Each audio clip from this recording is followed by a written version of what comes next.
this is Bob Sorrentino from Italian Roots and Genealogy.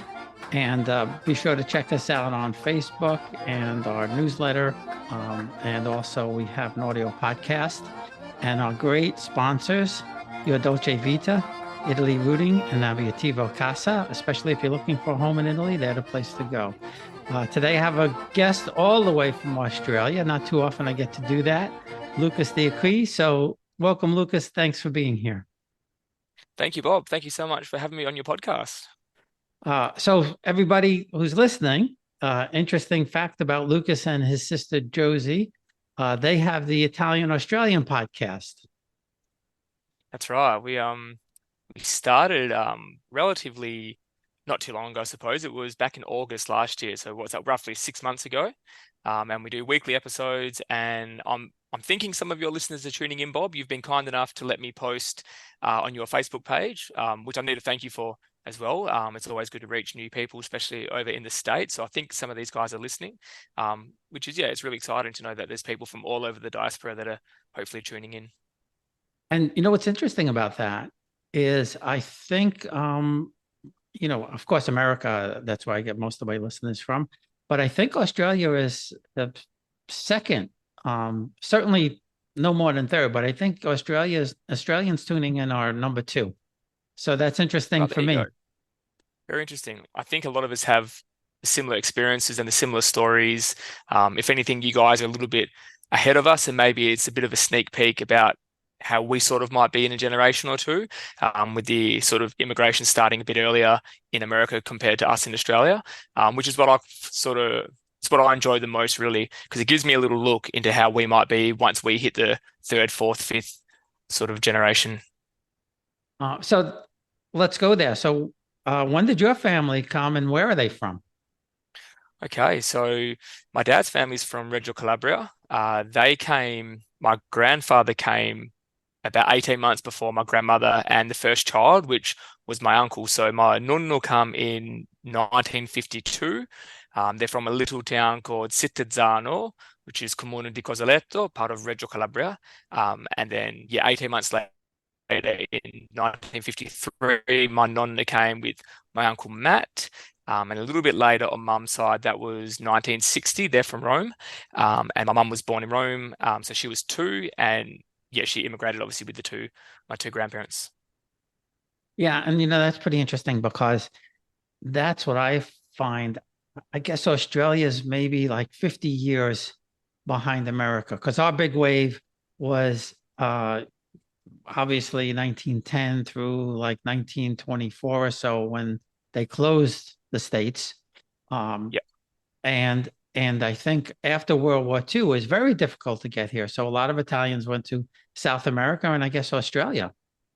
Yes, and a lot went to Canada as well. I think we're kind of on par with Canada in terms of, I think Canada might have slightly more, but in terms of percentage of population, we're pretty much on par with those guys.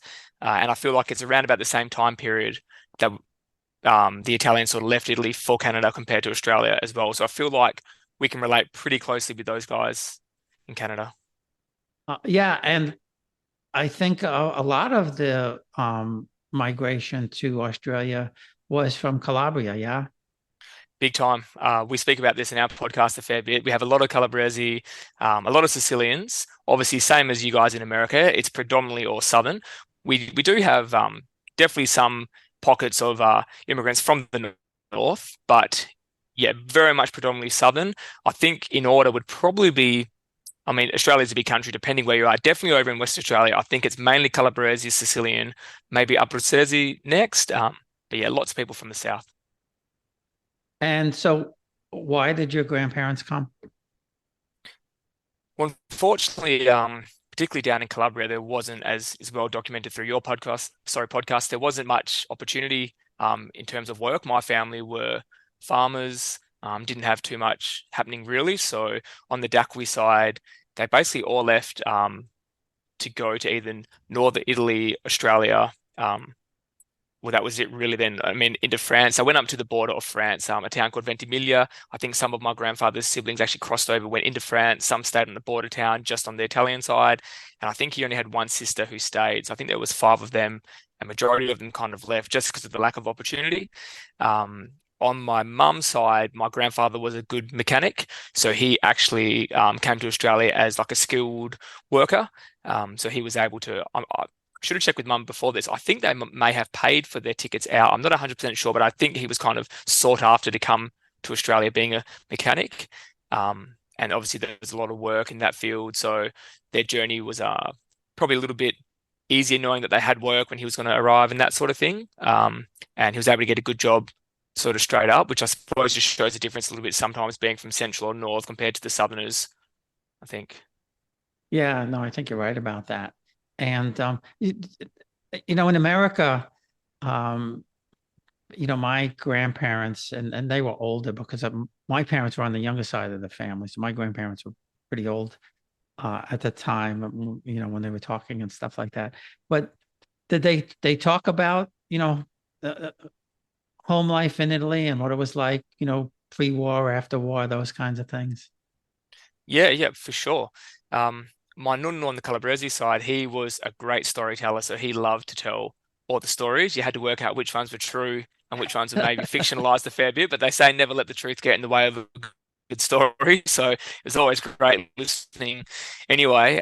But he would speak a lot about Italy, and he went back heaps of times. I think maybe 10 times or so. He loved going back because he come out and he didn't have any other family in Australia. So he's immigrated with my nonna and my uncle, who's three, but none of his family, none of the Dacquis at all came. So he had obviously his in-laws and a lot of family from my grandmother came, so his wife's family, which was, something for him. But his own actual family, like I said, they all stayed back in Calabria or they sort of left and went somewhere else. So he would often go back and visit. He even got the boat back, I think, in the late 60s.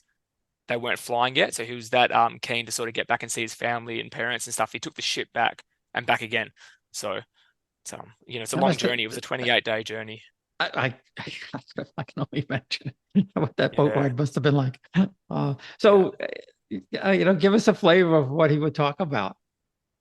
I mean, he to be honest, I don't even think he minded the boat so much. He was really sort of the life of the party sort of type person and very jovial, very social sort of person. Loved life. He lived healthily up until he was 95 and a half. He passed away in 2020.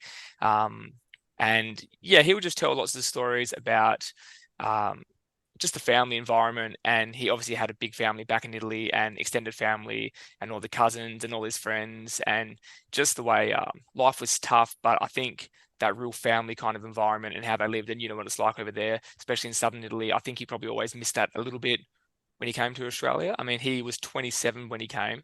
Um, but yeah, he did have fond memories, even though obviously they were sort of suffering down there a little bit in terms of industry and jobs and opportunities. Yeah, well, that's great. 95 and a half. That's fantastic. And so you got to know him pretty well then. Very lucky, yeah. I mean, I'm 36, so what was I about? I think 33 when he's passed. And the last 5 years of his life, he moved into my parents' place because obviously he's getting a little bit older, so I'd see him almost every day. We spent a lot of time with him, which is yeah, very, very special. Yeah, no, it's great to have that connection. And so did they and I'm sure they did, but did they bring a lot of the social kind of aspects or traditions with them?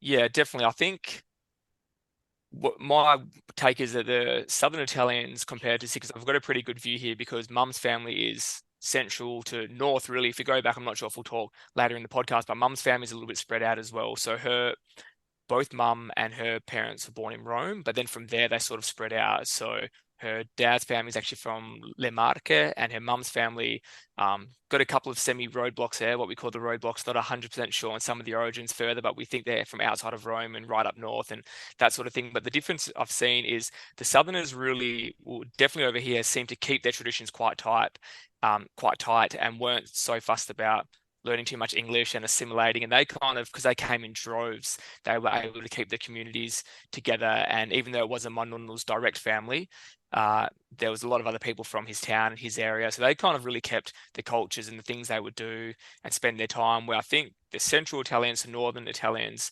because they came in much thinner numbers and were really outnumbered, whether it was to the Australians or to the other immigrants or Southern Italians, they seem to lose the cultures a bit faster and assimilate a bit more. I think.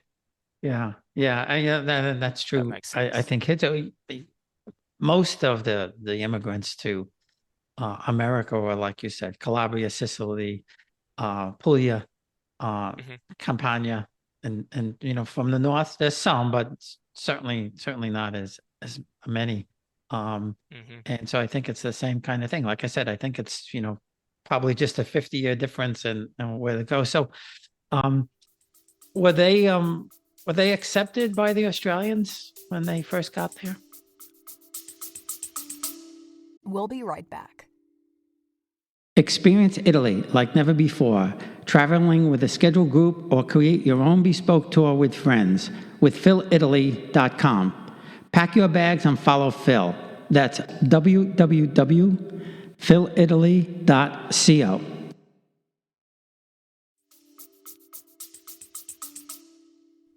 Uh, yes and no, I suppose. I mean, there was definitely racism, even through into my days when I was younger, maybe going back, say, roughly 20 years ago, myself playing sport at junior levels and in school, and there's like still some name callings and that sort of stuff. So yeah, and I suppose as the years have gone on, it's eased up and we're sort of more one now. But back in those days, there definitely was some rough times, and I think Italians always were able to get themselves in though because they were such hard workers, really good, honest, hardworking people. So whether there was a little bit of negativity, whatever the word may have been, I think that dropped off fairly easy because I feel like most of the Australian people accepted them quite fast when they sort of seen how hard they worked and how much they wanted to contribute to the new country and that sort of thing. However, some people still maybe never really accepted them and liked them, and um, it's just the way it is. Yeah, see, for my generation here, growing up in the 50s and 60s, it wasn't so bad. And there were so many of us, Hmm. because of the baby boom. Where my grandparents lived, everybody was Italian. So Yeah. it didn't matter. And Yeah. where I grew up in an area that was settled by the Germans, I guess, in the late 1800s, mid to late 1800s, and then there was some Irish there. Um, but it was kind of a real melting pot. And then, my classes in school, probably half were Italian.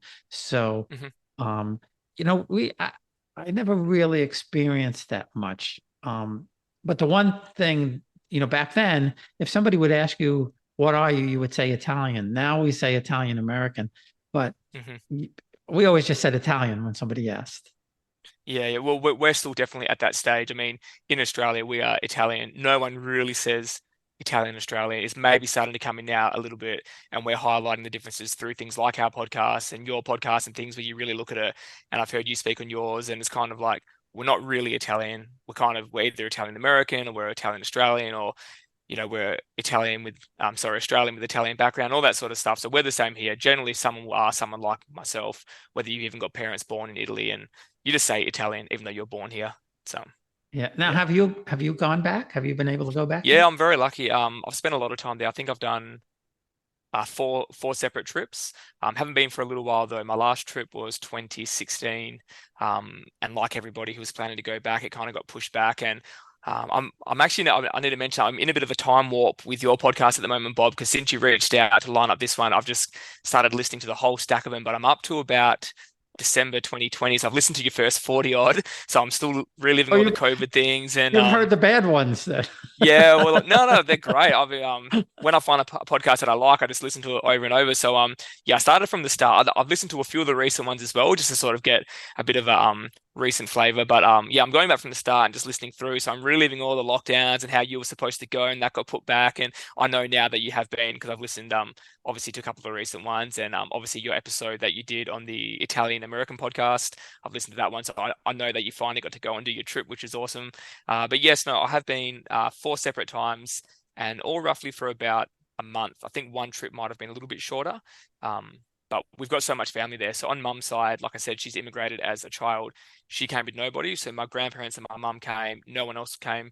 Um, Except for, sorry, my mum had one uncle who came, but he passed before I was born. But basically the whole family's back over there. So they're more like second cousins and like the great aunties and uncles and that sort of thing. But you know what it's like there. You go there and it's like you're first cousins and first aunties, and there's no second this and that. It's just full on.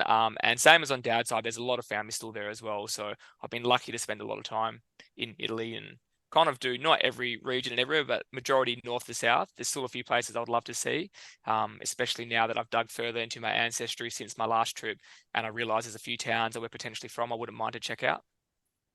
Yeah. Yeah, we've never really done the North. I was in Milan for work a couple of times many years ago. But we said if we go again, because we've done the hometowns and stuff like that. So, we probably want to go to Florence and Venice and some of those places, which we hadn't been before. But I'm sure they're thrilled to see you when you do go back. Yeah.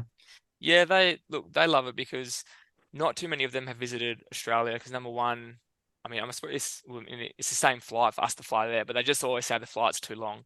They always just say, Yeah. no, How long is the flight? I no, was going to ask. The flight is, I mean, you're flying and in transit and whatnot for almost a day. Like it's pretty much 24 hours. I think now just recently there's a few direct ones and a few things, but it is a long flight.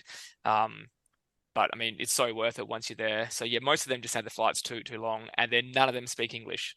So we've had a couple come, and it's been hard for them to get through the airports and stuff, and it's a lot easier for us to probably pack up and head over there. Yeah, I'm totally lost going through the airport in Rome.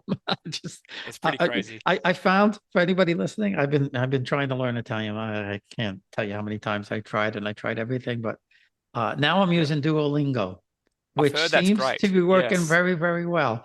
Yeah, what I like about it is it's pretty fast paced, unlike Rosetta Stone or some of the other ones. And I think they reinforce the words better. Because I would always get lost with some of the conjugating of verbs, and people told me it doesn't matter when you're they'll figure it out just like we do. Yeah. But yeah, it's pretty good because what they do is they make you speak, they make you write, they make you translate. So as they're going through it, it's I'm catching on quicker than I did with anything else. So that's good. I think I could find my way through the airport, ask for directions now, and that kind of stuff. But you're fluent, yeah? Yeah, well, I'm lucky, particularly lucky because mum's side being from Rome, which, like I said, there's not too many central/northern Italians around in Australia. Like obviously there is some, but as mentioned earlier in the episode, there's a lot of southern. So lots of my mates, actually majority, they're all from the southern, whether they're Calabrese or maybe they're a mix, they're half Calabrese, half Abruzzese, all these sorts of things, and they might not use that, and it just doesn't really work. So having mum's family from Rome and they speak standard Italian, I've been really lucky to learn that. Obviously learning the dialect as well. My grandfather would only speak to me in his dialect. So my grandmother on the Calabrese side passed before I was born, which is really sad. Never got to meet her. She passed when Dad was around about 10. And my nonna was left with 5 young children. I think they were all roughly 15 to 2 or 3. So he never wanted to remarry or do anything. Obviously, as you know, plenty of times they'll sort of organize them to marry someone else, and he just didn't want to do that. So he just raised the children by himself, super hard worker, but I suppose, never learned any English, just working in the fields, doing all this really hard backbreaking work. So it was good for me because I got to learn the dialect, but I'd say semi-fluent in speaking the dialect purely because I don't speak with as many people. And like he always would say to me, don't stress too much about speaking how I speak, because you're going to even go into different parts of Calabria, they won't understand you. You're going to go outside of Calabria, no one's going to understand you. So he was sort of happy for me to speak with him in Italian. He was pretty forward thinking in that regard. So I kind of focused more on standard Italian through mum and the grandparents on that side. And mum and dad also had an Italian restaurant, a very well-known Italian restaurant in our area where I worked for a long time. They had it for 30 odd years. And we had a lot of Italian staff, a lot of Italian customers. My grandmother worked in the kitchen, so I was speaking Italian every day with the co-workers, and I was lucky to learn it.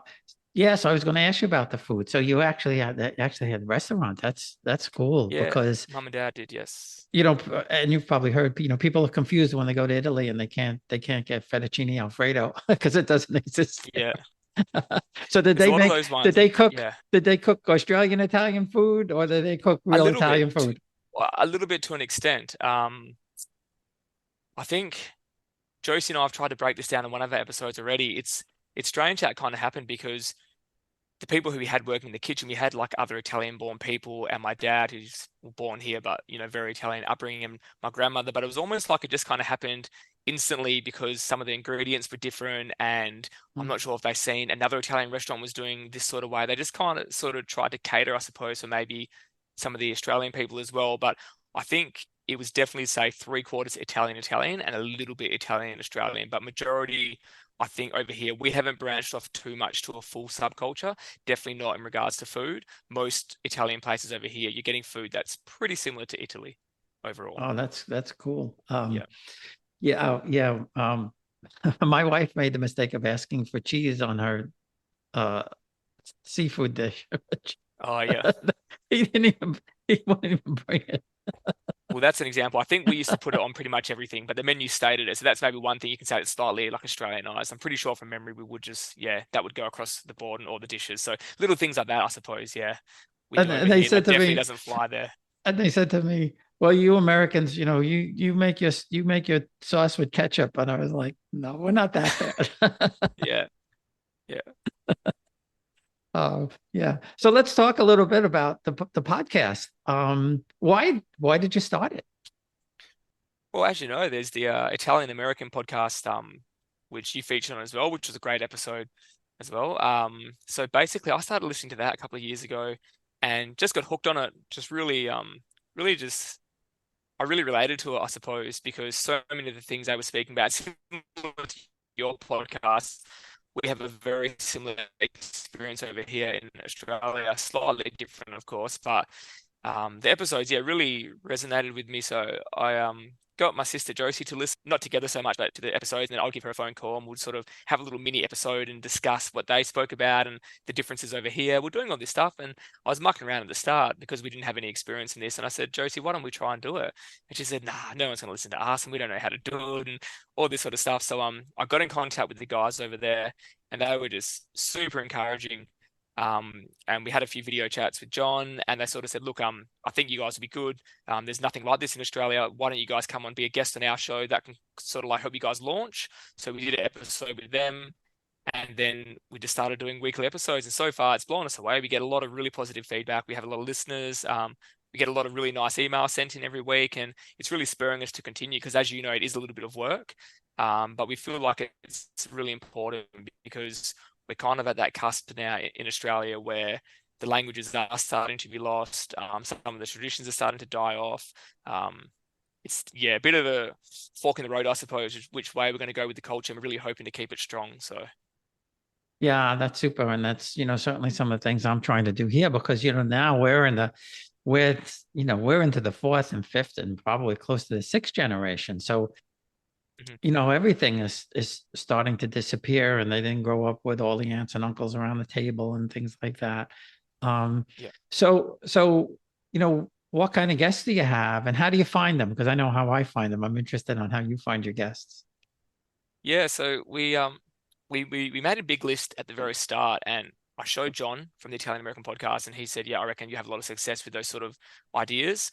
And a lot of them, the first probably dozen or so, a lot of them was just Josie and I breaking down topics. So certain things, lighthearted ones like the Italian-Australian food and the differences, episodes like where we sort of feel we're at in terms of the language and the culture and traditions overall, these sorts of things. What else did we break down? We broke down episodes about visiting Italy, these sorts of sort of generic ones, but are still interesting enough to speak about. Then we just saw some people who we didn't know whether they'd be interested or not because they're real busy performing sort of comedians and musicians and that sort of thing. But we found straight away everyone was so lovely and so interested to speak with us and help us on this journey. So we've had a few comedians, a few musicians on, a few well-known people just in the Italian community over here in Western Australia. We had Dad on for an episode. We had Mum for an episode. We did an episode with them where they just got back from their trip to Italy. We also had one of our other cousins do an episode. All these people that have done different sort of things. So every episode's got its own flavor. And basically the way we do it is just reach out via email, Instagram, send a message and ask if they want to be part of the show. And so far everyone said yes. We've got a few big names that are coming on that we're really excited as well. And we haven't had too many knockbacks really. Most people have been amazing with their time. Yeah, no, the same thing, and I've had the same experience. Most people are happy to do it, and there were really some you know, great people. Same thing. I've had a couple of comedians on. I found a lot of authors. Sometimes I'll just go out and find some authors, and there's some authors who wrote some great books about the Italian American experience or Italy or things like that. So they're always fun to have on. And then like yesterday, every once in a while, I do a live show, which is a lot of fun. The live Yeah. shows are the best. Yeah. I didn't tune in, but I did see that you were doing that. I'll definitely try and catch one for sure. Yeah, that was a good one because we had a bunch of people on and it was certainly a lot of fun. So now as a semi bad guitar player, you're in the music business, right?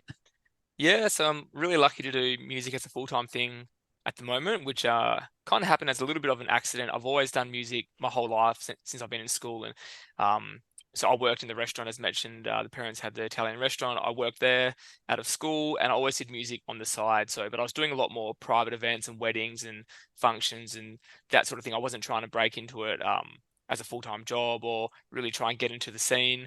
I recorded 2 independent albums just for fun more or less. And this is before Spotify was even around and all these things like that, where people would actually still buy CDs and it's quite sort of easy to sell the CDs and that sort of thing. I've done a recent album now, which is a lot harder because not many people listen to CDs anymore. It's all online. So I mean, all my stuff's on Spotify and YouTube and everywhere as well.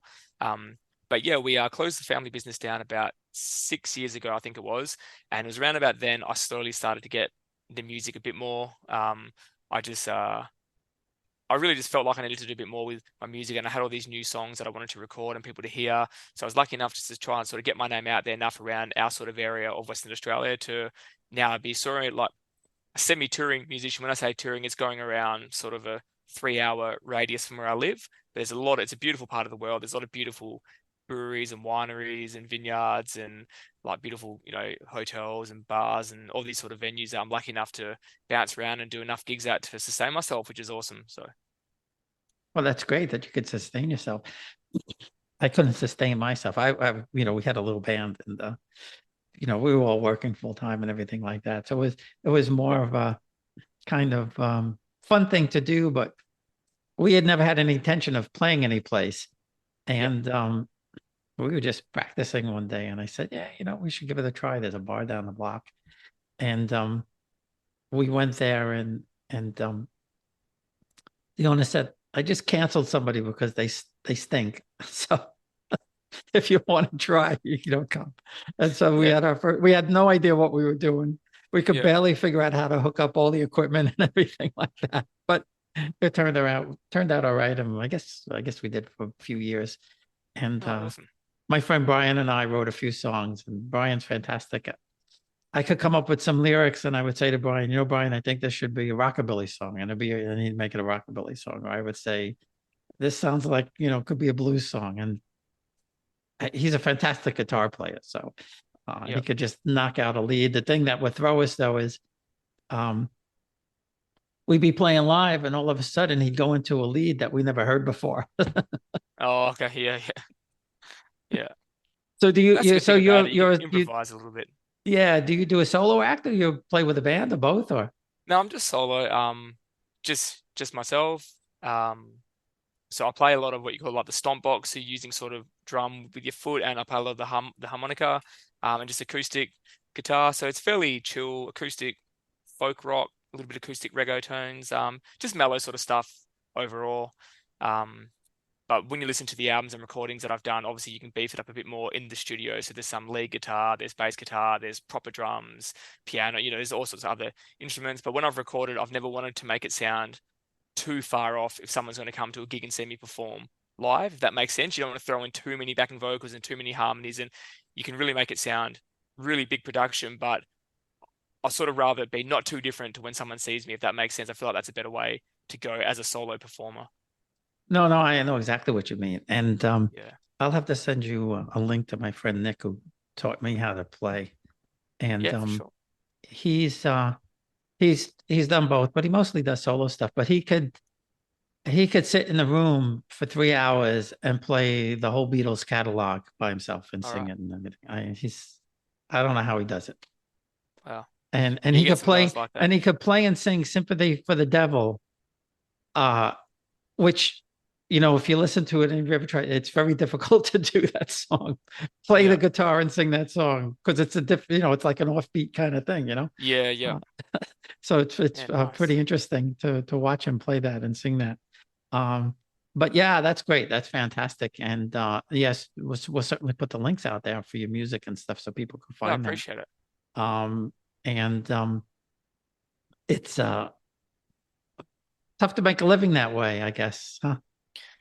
Yeah, I mean, for me, like I said, it happened like a bit of an accident, really, because I had a period of time when I didn't do anything with my music because I was in between jobs. Like when we closed down the family business, and then it's the first time ever I got another job. So I went and worked in hospitality still, but at a different venue, obviously. And yeah, it was a little bit of a weird time period because I'd only ever worked for mum and dad and done the family thing. So I kind of just put all my energy into that, and yeah, was focusing on that. And then I didn't do anything with the music for a couple of years. And then I realized how much I missed it. And then I did one gig, and then it was like something just, the fire just really went alight again. And I just wanted to do it and do it. So I kind of almost stopped that job to get a different job that would allow me to do more with the music. And I was happy kind of doing 50-50. So I was doing a couple of gigs here and there. Most weekends, I was doing at least one gig and working as well. And then that just kind of led from one to two, two to three. Then all of a sudden, it was just gigs everywhere. So I was able to throw on the job and just focus on the music, and then obviously had more time to record and write, which led to the last album, which came out in July last year. And so far, I'm just running with it. I'm not looking too far ahead. But yeah, I'll just keep going with it while I'm getting a lot of interest in the areas around where I live and see what happens, further down the track. Oh, that's great. That's great. And we'll certainly hope it all works out. So, Thank you. what advice would you give to, whether they're in America or whether they're in Australia or any place else for that matter, to young people who want to find their roots? Italian roots, sorry, we're talking. Yeah, to young people who want to find their Going back to Italian the roots. genealogy. Yeah. Well, obviously, best thing ever is to go and sit with the oldest people in your family that you can.